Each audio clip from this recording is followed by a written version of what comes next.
इय्याका नअबुदु व इय्याका नस्तईन। मैं सबसे पहले अपने पिंडी के एमएनएज, मेरे एमपीज, मैं आप सबको मुबारक देता हूं, खराज तहसीन पेश करता हूं कि आपने इतने थोड़े वक्त पे ये जलसे को ऑर्गेनाइज किया और माशाल्लाह लियाकत बाग में इस तरह का जलसा, इस तरह की रौनक, मैं आप सबको, आपको भी, मेरी बहनों को भी, नौजवानों को भी। अच्छा, आपने बड़ा संजीदा तरीके से मेरी तकरीर सुननी है, क्योंकि आज मेरे मुल्क में कैंपेन चल रही है और मैं उस कैंपेन के ऊपर भी आऊंगा। उस कैंपेन का एक ही मकसद है कि मेरी कौम को हकीकी तौर पे आजाद ना होने दो। मेरे नौजवानों, खास तौर पे आप, मैं भी बैठा आपको देख रहा था, मुस्तकबिल आपका है।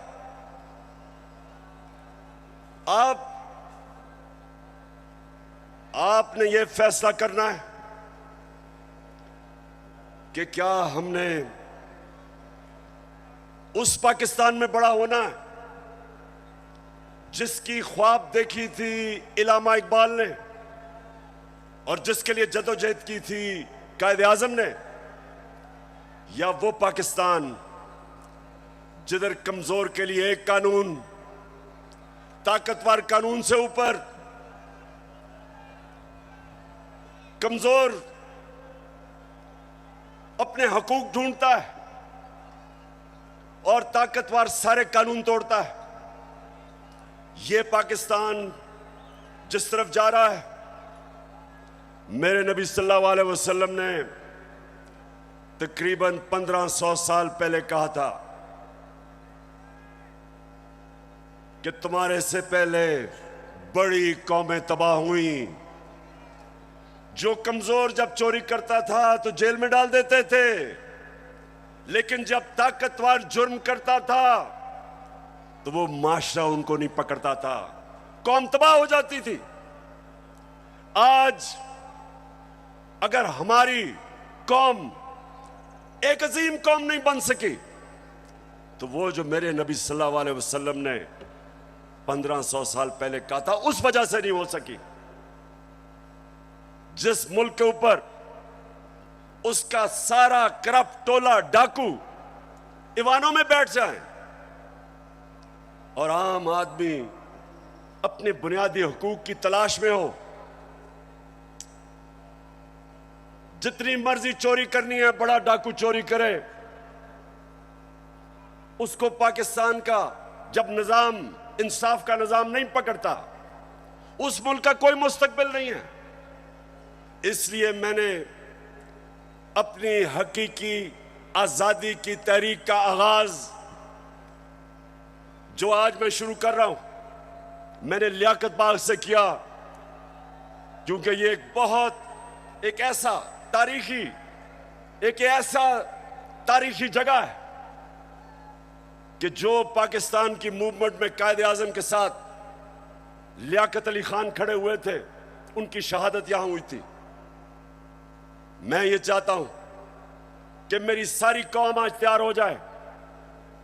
जिस जदोजहद के लिए मैं आज आपको निकालने आया हूं, क्योंकि ये आपके मुस्तकबिल का मसला है। इमरान खान का तो अल्लाह सब दे चुका है, वो तो उसका बार बार शुक्र अदा करता है कि जाती तौर पे तो अल्लाह ने बड़े करम किए मेरे पे, लेकिन मुझे आपकी फिक्र है पाकिस्तानियों, जो आज मुल्क से हो रहा है, मुझे आपकी फिक्र है। चोर डाकू जब मुल्क की क़यादत पे बैठे हों और यहां ताकत में वो लोग हों जो जाती मफादात के लिए और अपनी अना के लिए मुल्क के मुस्तकबिल को तबाह करते हैं, इनको सिर्फ अवाम की ताकत शिकस्त दे सकती है। और मैंने अपनी आज कौम से वादा कर रहा हूं कि जब तक मैं अपनी कौम को हकीकी आजादी नहीं दिलवाऊंगा, मैं पाकिस्तान की सड़कों पे होऊंगा, मैं अपने लोगों के अंदर जाऊंगा, मैं अपनी कौम को उठाऊंगा। क्यों? नौजवानों सुनो, क्यों इमरान खान को हटाने की जरूरत पड़ी? क्यों बैरूनी साजिश, क्यों बैरूनी साजिश से इमरान खान को हटाया गया? जरा सुने वजह क्या थी। क्या इमरान खान मुल्क के पैसे चोरी करके बाहर बड़े बड़े महलात खरीद रहा था? क्या ये मुल्क के पैसे मनी लॉन्ड्रिंग कर रहा था? क्या लोगों की जमीनें चोरी कर रहा था, कब्जे कर रहा था, फैक्ट्रियां बना रहा था? मैंने जितनी देर क़यादत की, इससे कम टाइम पे, जब नवाज शरीफ 1990 में आया था, 17 फैक्ट्रियां बना चुका था। 17 फैक्ट्रियां बना चुका था। मैं सिर्फ क्यों निकाला नवाज शरीफ को? क्यों निकाला? क्योंकि उसने चोरी की थी। लेकिन इमरान खान की रिजीम चेंज क्यों की गई? क्योंकि वो अमेरिका की नौकरी नहीं करना चाहता था। वो एक आजाद फॉरेन पॉलिसी बनाना चाहता था, जिसका मेरी बहनों और नौजवानों समझो आजाद फॉरेन पॉलिसी क्या होती है। वो फॉरेन पॉलिसी होती है जो अपने अवाम की बेहतरी के लिए होती है। जो फॉरेन पॉलिसी दूसरे मुल्कों के मफादात की हिफाजत करने के लिए होती है और अपने लोगों को दूसरों के लिए कुर्बान करने के लिए होती है, उस फॉरेन पॉलिसी के खिलाफ में आया था। मैं ये नहीं चाहता था कि अमेरिका की जंग में मेरी कौम जाए और 80,000 मेरे लोग उस जंग के अंदर कुर्बान हो अमेरिका के लिए। मैं नहीं चाहता था कि अगर आप अमेरिका अफगानिस्तान में यहां से हमारे ऊपर से कोई कार्रवाई करे, मैं नहीं चाहता था कि मेरा मुल्क मुलव्वस हो उसमें। क्योंकि मैं क्यों चाहूं कि अफगानिस्तान से हमारे ताल्लुकात खराब हो? मैं चाहता हूं कि मेरी फॉरेन पॉलिसी हो जो मेरे लोगों की बेहतरी में हो। अगर रूस से मुझे 30 या 40% कम कीमत पे तेल मिलता था और मैं अपने लोगों को सस्ती पेट्रोल और फजलुर रहमान दूं, तो मैं क्यों ना दूं? अमेरिका का स्ट्रेटेजिक एलाई वो रूस से तेल खरीद सकता है और अपने लोगों को पेट्रोल और डीजल 25 रुपए लीटर कम दे सकता है, तो मैं क्यों ना दूं? अगर मुझे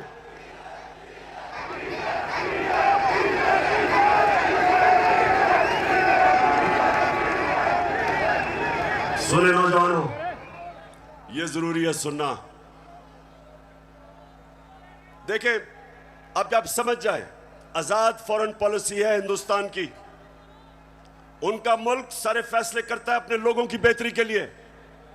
हमारे यहां जो गुलाम बैठे हुए थे, फैसले करते हैं दूसरे मुल्क के लिए, अपने लोगों को कुर्बान करते हैं। हम दूसरों की जंगों में शामिल होकर अपने मुल्क की तबाही करते हैं।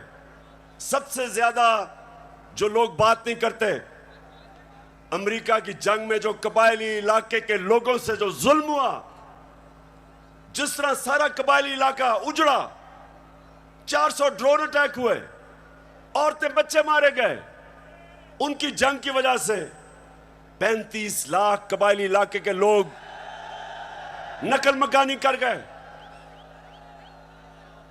कौन जिम्मेदार है? सिर्फ इसलिए कि यहां थोड़े साहिब इख्तिदार बैठे हुए थे जिनको थोड़े डॉलर मिलने थे, जिन्होंने थोड़े से डॉलरों के लिए अपने मुल्क को वो नुकसान पहुंचाया जो भी कबायली इलाका नहीं उस नुकसान से बचा। दूसरी चीज, मैं हमेशा कहता था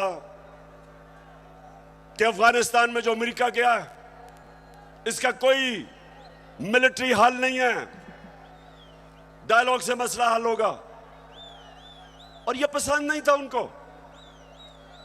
और आखिर में मैंने जब वो अमेरिका वहां से गया तो उनके भी लोगों ने कहा कि जो मैं कहता था ठीक, लेकिन उनको पसंद नहीं है। उनको आदत पड़ी हुई थी शहबाज शरीफ जैसे गुलामों की और नवाज शरीफ जो सदर ओबामा के सामने पर्ची पढ़ के थैंक यू कहता था।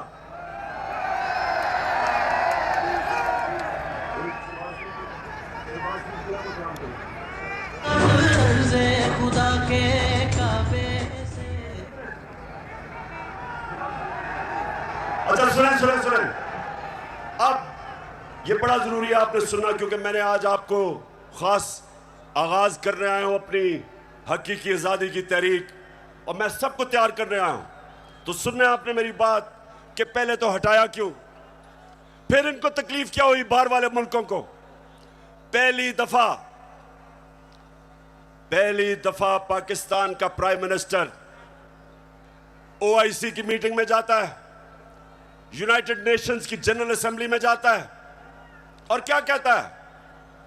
कहता है कि मुसलमानों को बड़ी तकलीफ होती है जब हमारे नबी सल्लल्लाहु अलैहि वसल्लम की शान में गुस्ताखी की जाती है।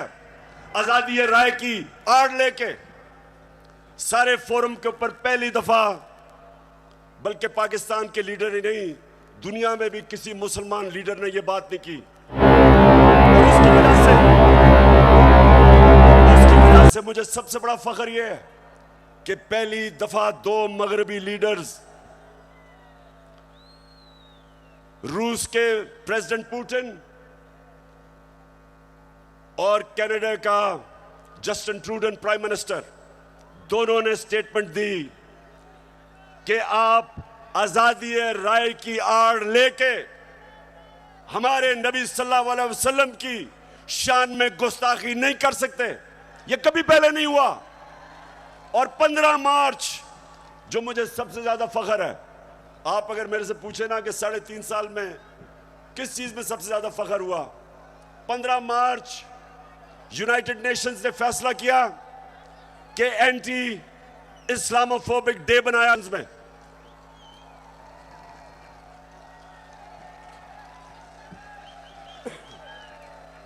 तो मेरे पाकिस्तानियों, ये वो लोग जो आदी हुए थे, वो तिफल क्या गिरेगा जो घुटनों के बल चले,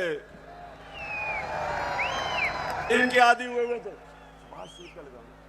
आदी हुए थे, उनको पसंद नहीं आया। ये पूरा साजिश हुई, डोनाल्ड लू ने धमकी दी, साजिश पहले से हुई थी,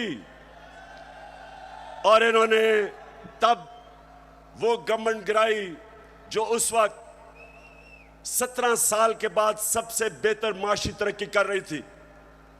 17 साल के बाद आखिरी 2 साल में 5.6% और 6% पाकिस्तान इकोनॉमिकली हमारी ग्रोथ रेट थी, हमारी दौलत में इजाफा था।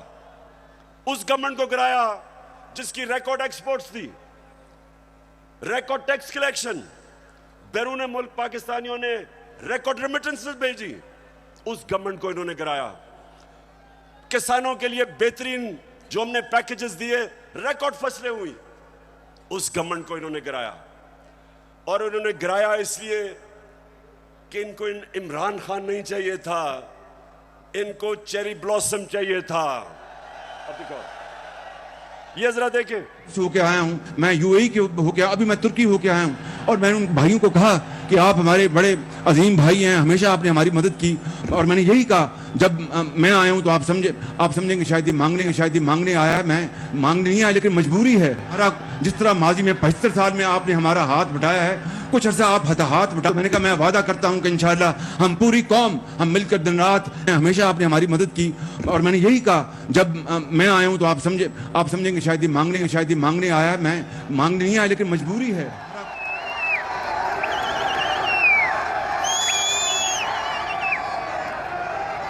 तो मेरे नौजवानों, मैं इसलिए आपके पास आया हूं, मैं भी मांगने नहीं आया, मैं आपको तैयार करवाने आया हूं कि अगर इस वक्त मेरी कौम खड़ी नहीं होगी, इस तरह के लोगों की गुलामी करेंगे जो कहता है कि जी हम तो भिखारी हैं, बेगर्स आर नॉट चूजर्स। तो मैं अब सुने जरा मेरी बात, मैं अगली बात करना चाहता हूं। देखिए, पाकिस्तान में जब ये आए, अब मैं सिर्फ बताना चाहता हूं कि लोगों से हुआ क्या 4 महीने में।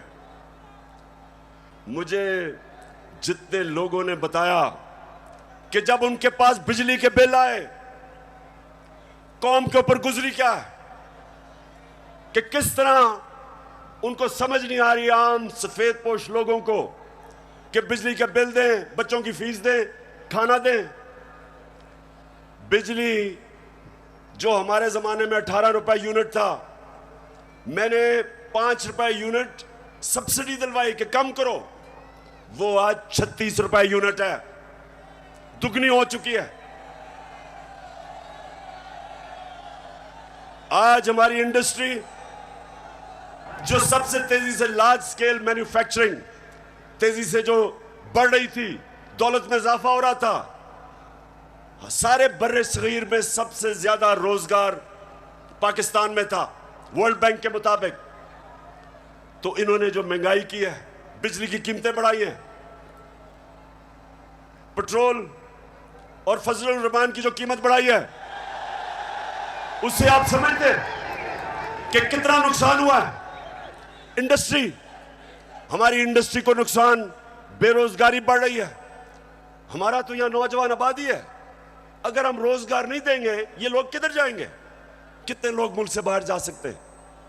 तो ये जो मैं आज आपके पास सिर्फ अब आपको बताऊं कि इन्होंने जो सारे चोरों के टोला ने मिलकर के जी बहुत महंगाई कर दी इमरान खान ने, मैं ये जरा आज आप सिर्फ थोड़ा आराम से सुने कि इन्होंने किया क्या है। पहले मैं आता हूं ताकि आपको पता है हमने हमजा कुकड़ी को शिकस्त दी, और आपको पता है उसका मुर्गी का कारोबार है। तो जब हम आए थे, मुर्गी का गोश्त केजी जो बिक रहा था, ये हमारे दौर में साल पहले 160 रुपए केजी, आज पहुंच गया 270 रुपए केजी। पेट्रोल एक साल पहले 120 रुपए लीटर, आज पहुंच गया 234 रुपए लीटर। प्याज मैं इसलिए कह रहा हूं क्योंकि आम आदमी प्याज खाता है। साल पहले 44 रुपए, आज 86 रुपए, 86 रुपए केजी एक साल के अंदर। अंडे दर्जन हमारे जमाने में 155 रुपए, आज 211 रुपए। चावल साल पहले 95 रुपए, आज 121 रुपए। दाल माश आम आदमी खाता है, साल पहले 240 रुपए, आज 366 रुपए। चक्की का आटा साल पहले 70 रुपए केजी, और आज 105 रुपए केजी। ये खाने पीने की आम आदमी की मैं चीजें बता रहा हूं, मैं पैसे वालों का हालात नहीं बता रहा, मैं अपने आम पाकिस्तानियों का बता रहा हूं। मसूर की दाल साल पहले 157 रुपए केजी, और आज 330 रुपए केजी। ये सुनते रहें, ये महंगाई कम करने आए थे। घी साल पहले 850 रुपए, आज 1420 रुपए। और जरा तीन चीजें सुन लें। देखें हमारे ऊपर कर्जे चढ़े हुए हैं। अब जरा सुने, जरा मैं चाहता हूं नौजवानों आप सुने, क्योंकि आपका मुस्तकबिल है। हमारे ऊपर कर्जे चढ़े हुए थे। कर्जे कैसे उतारने हैं? दौलत में इजाफा करके कर्जे उतरते हैं। आपकी जब फैक्ट्रियां चलती हैं, बाहर से सरमायाकारी होती है, आपकी किसानों की पैदावार बढ़ती है, दौलत में इजाफा होता है, उससे आप अपने कर्जे वापस करते हैं। मसलन मैंने दुकान के लिए कर्जा लिया, मैंने दुकान बना ली, अब मैंने कर्जा ले लिया। अब जब जैसे जैसे मेरी ज्यादा सेल होगी, मेरी दौलत में इजाफा होगा, मैं कर्जे वापस करूंगा। अब जब से ये आया, क्या हो रहा है? बजाय दौलत में इजाफा होने के फैक्ट्रियां बंद हो रही हैं। इन्होंने बिजली की कीमत उधर पहुंचा दी और गैस की। फैक्ट्रियां मुकाबला नहीं कर सकती हिंदुस्तान का, एक्सपोर्ट्स गिर रही हैं। एक्सपोर्ट्स हमारे जिस महीने हम छोड़ के गए थे, एक्सपोर्ट्स 3.1 अरब डॉलर था। आज एक्सपोर्ट्स इस महीने 2.2 अरब डॉलर, तो 3.1 अरब डॉलर से एक्सपोर्ट नीचे आ गई 2.2 अरब डॉलर पे। रिमिटेंस जो बैरून मुल्क पाकिस्तानी पैसा भेजते हैं, हमारे आखिरी महीने में 3.1 अरब डॉलर, वो नीचे आके 2.5 अरब डॉलर पे आ गई। मतलब कि दौलत में इजाफा नहीं हो रहा, कर्जे बढ़ते जा रहे हैं। इनके पास हल क्या है?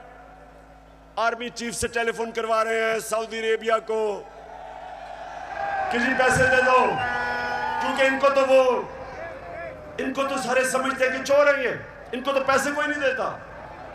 तो आर्मी चीफ अमेरिका को कभी टेलीफोन कर रहा है, कभी यूएई को कर रहा है, कभी सऊदी को, किसी पैसे दे दो। तो इससे क्या होगा? वो तो कर्जे देंगे, कर्जे बढ़ते जा रहे हैं, कर्जे वापस कैसे करने हैं? दौलत में तो इजाफा नहीं हो रहा। और इसलिए मेरे पाकिस्तानियों, इसलिए मैं इनको कहता हूं कि एक ही तरीका है इस मुल्क को इस दलदल में जो घुसा रहे हैं निकालने का, और वो है साफ और शफाफ इलेक्शन। एक ही रास्ता है। लेकिन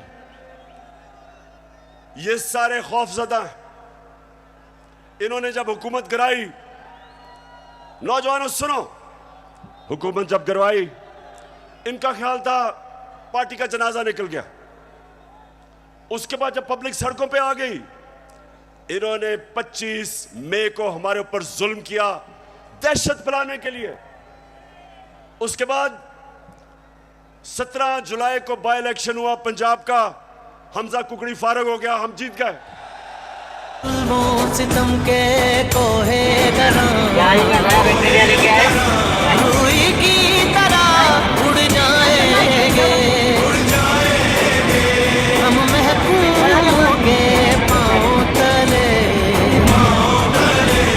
ये धरती धड़ धड़ धड़केगी और रहले हुक्म के सहरुख पे जब बिजली कड़कड़ कड़केगी, हम देखेंगे लाजिम है कि हम भी। तो जब 17 जुलाई धांधली के बावजूद ये जो इन्होंने चीफ इलेक्शन कमिश्नर बैठाया हुआ है, इसने पूरी खिदमत की मरियम की और हमजा की, पूरी कोशिश की, धांधली की, इंतजामिया इनके साथ, पुलिस इनके साथ।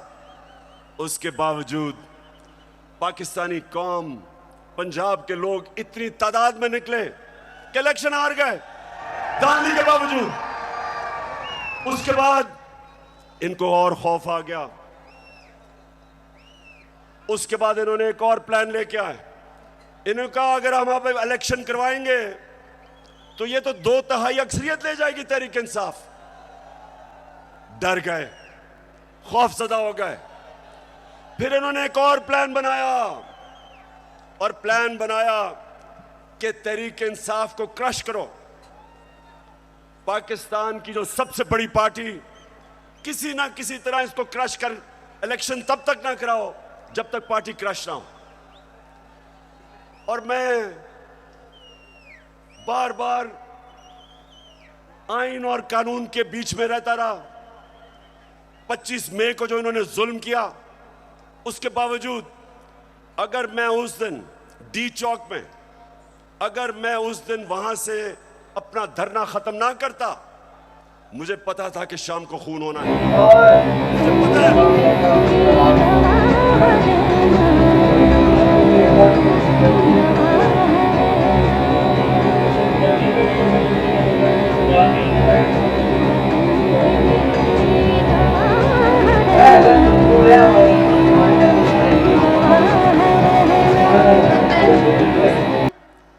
तो मैंने वापस इसलिए 25 मई को मैंने धरना इसलिए खत्म किया कि मैं नहीं चाहता था कि यहां तोड़ फोड़ हो, मैं नहीं चाहता था मुल्क में इंतशार हो, मैं नहीं चाहता था कि मेरे मुल्क को नुकसान हो।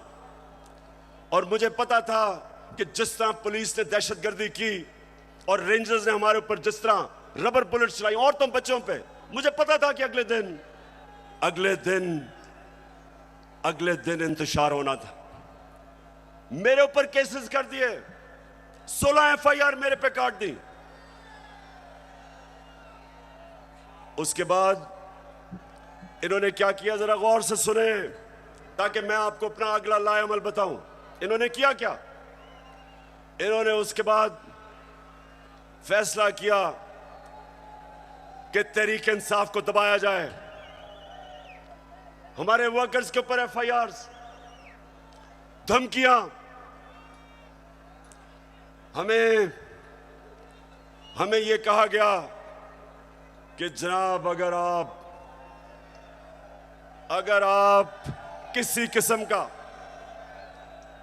अगर आपने किसी किस्म का कानून तोड़ा तो सारा स्टेट की ताकत आपके ऊपर आ जाएगी।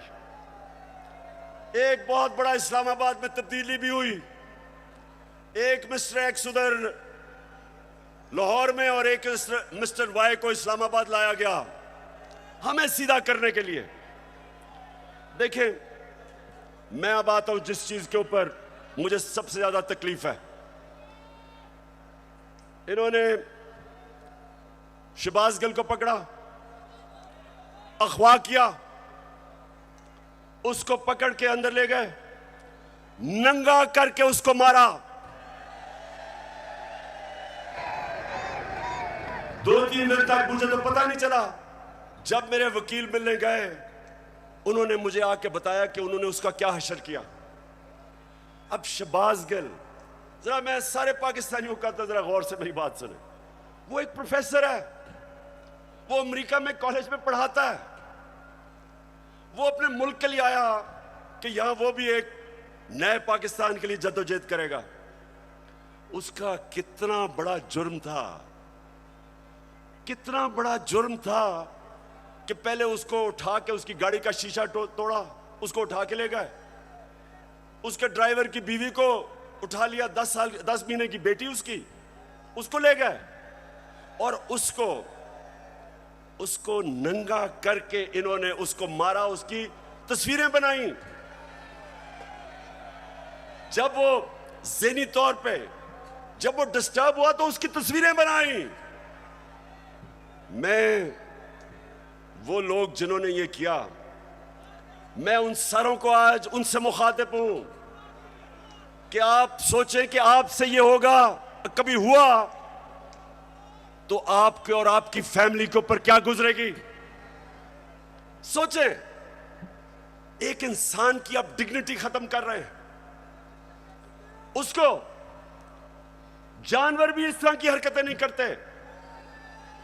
अल्लाह कुरान में कहता है कि मैंने इंसान को वो सलाहियत दी है कि फरिश्तों से भी ऊपर बना दिया, लेकिन साथ वो ये भी कहता है कि जब इंसान गिरता है वो जानवरों से भी नीचे चला जाता है।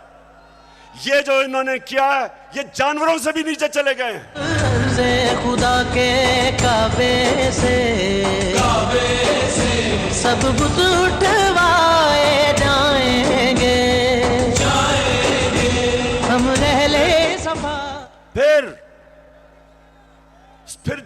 बोला जाता है।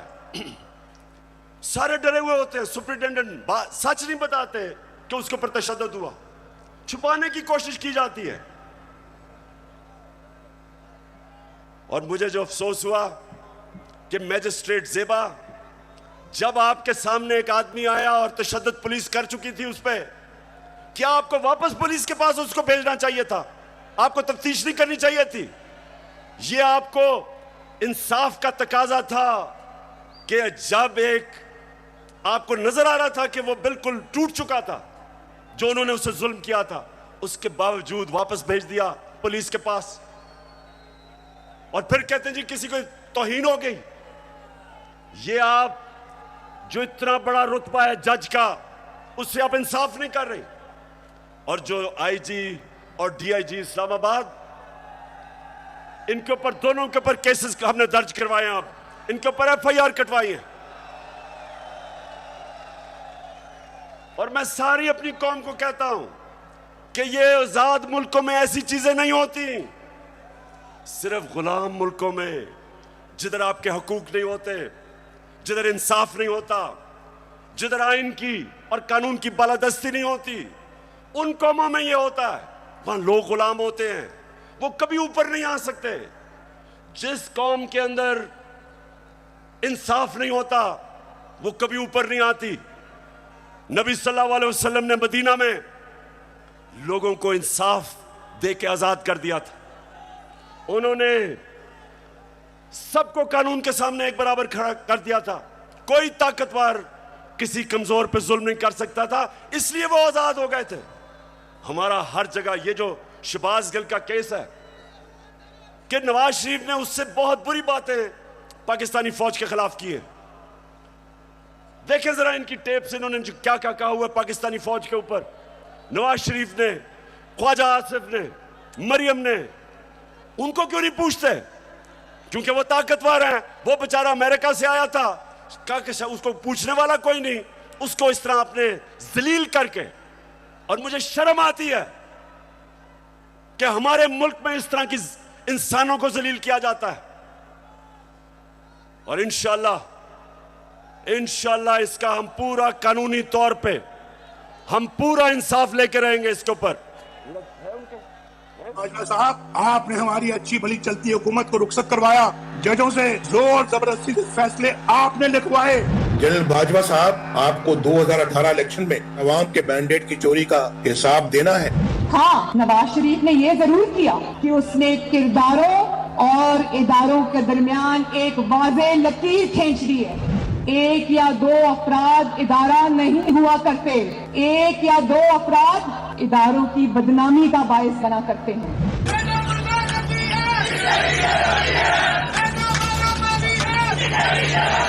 तुम हमें सियासत बतलाते हो, अपने हुदूद में रहो। इसराइल की नौकरी न किया करो, इसराइल के वजीफों पर पलने वाले जर्नलों, अपने हुदूद में रहो। बड़े बड़े रैंकों वालों से भी अपने आप को मुहतरम समझता हूँ, तो सीधे हो जाओ। और अगर बिगड़ोगे तो फिर अगर हम बिगड़ गए तो अफगानिस्तान में अमेरिका का क्या हश्र हुआ, खुदा की कसम यहाँ तुम्हारा वही हश्र होगा। और अभिनंदन की क्या बात करते हैं? मुझे याद है चीफ ऑफ आर्मी स्टाफ तशरीफ लाए, पैर कांप रहे थे, पसीने माथे पे थे। दफा के लिए पास अदालत में जाए, कानून बने हुए हैं, लेकिन नंगा करके किसी के ऊपर तशद्दुद करना ये किसी भी इंसानी माशरे में नहीं होता। ये सिर्फ जानवरों के माशरे में, बल्कि वो भी मैं कहूंगा कि ऐसे नहीं होता। अच्छा, अब जो इनकी गेम है, इनकी गेम ये है कि ये शहबाज गिल को मिसाल बनाई जाए। ARY जो कि हमारा मौकफ, तहरीक इंसाफ का मौकफ पेश करता था, जो पाकिस्तान की नंबर 1 चैनल बन चुकी थी, उसको सिर्फ इसलिए बंद किया गया कि जनाब किसी तरह तहरीक इंसाफ का मौकफ ना पेश किया जाए। पैमरा को इस्तेमाल, अब पैमरा भी आ गया। पैमरा कहता है कि जनाब इमरान खान की लाइव तकरीर नहीं हो सकती। क्या जुर्म किया इमरान खान ने? जुर्म ये किया है, सिर्फ जुर्म एक है कि वो कभी चोरों के टोले को तस्लीम नहीं करेगा। ये जुर्म है उसका। ज़माने के अंदाज बदले गए। उसके बाद सोशल मीडिया, उनके बच्चों को पकड़ पकड़ के धमकियां दी जाती है। मीडिया की कोई बात करे उनको धमकी दी जाती है। तो मैं आखिर में अब मैं अपने न्यूट्रल से मुखातिब हूं।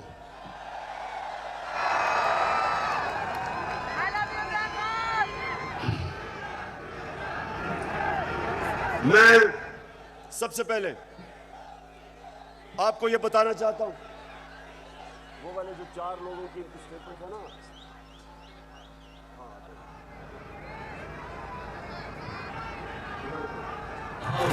ऐसे एक मिनट अभी नहीं, अब जरा सुने गौर से, क्योंकि मैं अपने न्यूट्रल से मुखातिब हूं। मैं अब जरा उनको बताना चाहता हूं हमारे से हुआ क्या। जब 25 मई को हमारे ऊपर पुलिस ने तशद्दुद किया तो पुलिस के अंदर से मुझे बताया गया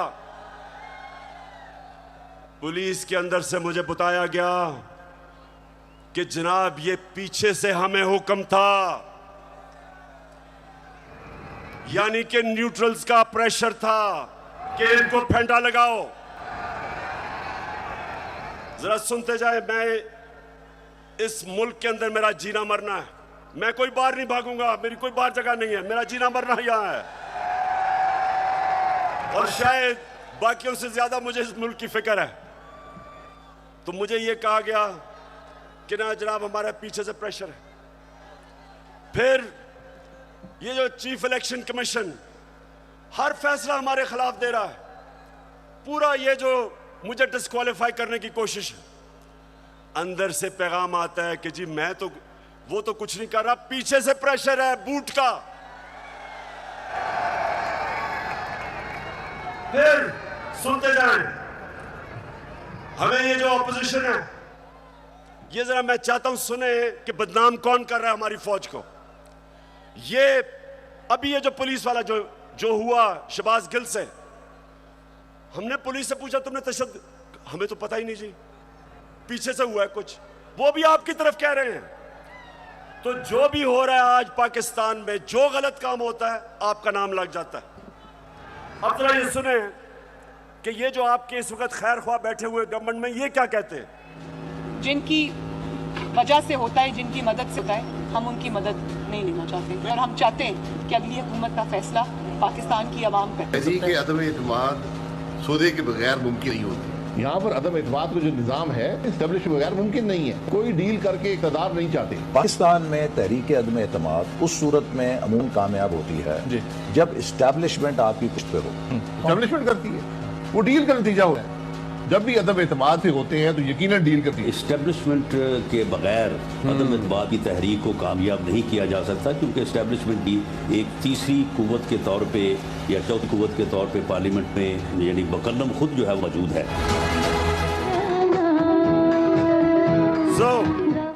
So मैं ये सवाल पूछता हूं, कौन किसको बदनाम कर रहा है? और उसके बाद जरा सुनते रहे, हमें पैगाम आता है, मेरे घर से कोई मिलने आता है, उसको टेलीफोन आ जाता है एजेंसी से जी कि जी आप क्या करने गए थे। मेरे घर में लोग मिलने आ रहे हैं, पुलिस खड़ी है नीचे, उनके जूते उतार रही है। ये पुलिस नहीं कर रही, पुलिस हमें खुद बताती है कि पीछे से न्यूट्रल्स का हुक्म है हमें। तो मैं आज पूछता हूं कि क्या आप न्यूट्रल हैं या नहीं हैं? बताएं हमें। और अगर नहीं है तो क्यों इस मुल्क को इतना नुकसान पहुंचा रहे हैं?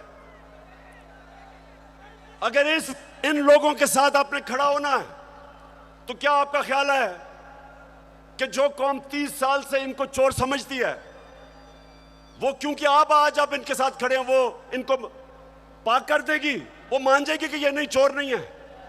आपको भी नुकसान पहुंच रहा है। मैं आज इसलिए कह रहा हूं सब कुछ कि मुझे पता है प्लान क्या बना हुआ है। जो मिस्टर वाई आया, मुझे पता है वो क्या प्लान बना के आया है कि मीडिया को दबाओ, आवाज बंद करो, इनको डराओ धमकाओ, शहबाज गिल को मिसाल बनाओ, इमरान खान को जेल में डाल दो, इमरान खान को जेल से कोई फर्क नहीं पड़ेगा। जो करना करो, जो करना करो। मैं अपनी कौम के सामने सारी कौम को इकट्ठा करूंगा, और अगर ये जो डिस्क्वालीफाई कर रहे हैं जी, फंडिंग केस या फलाना केस, जो भी आप करेंगे आप अपनी कौम को नुकसान पहुंचाएंगे। क्यों?